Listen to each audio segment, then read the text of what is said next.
ડીસાના રામપુરા ડામર ગ્રામ પંચાયતના તલાટી કમ મંત્રી કીર્તિ પ્રજાપતિ લાંચ લેતા એસીબીના હાથે ઝડપાઈ ગયા છે।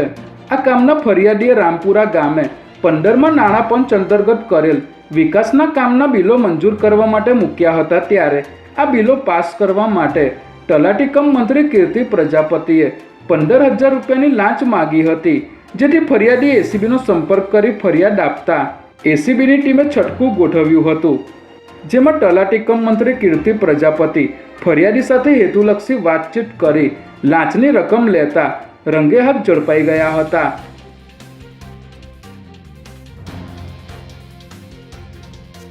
અમદાવાદ શહેરના માધવપુરા વિસ્તારમાં પાર્કિંગ મુદ્દે થયેલી બોલાચાલીએ હિંસક સ્વરૂપ ધારણ કરતા યુવકની કરુણ હત્યાનો બનાવ સામે આવ્યો છે।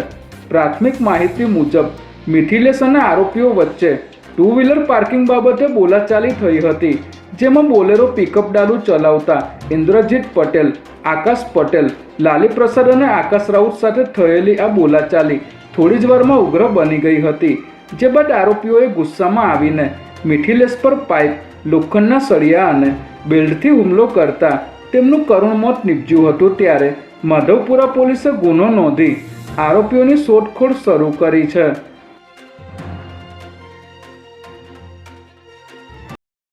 આજરોજ રાજ્યના શિક્ષણ મંત્રી ડૉક્ટર પ્રદ્યુમન વાજાએ ધોરણ 12નું પરિણામ જાહેર કર્યું છે, જેમાં ધોરણ 12નું સાયન્સનું 84.33% અને સામાન્ય પ્રવાહનું 92.71% પરિણામ જાહેર થયું છે।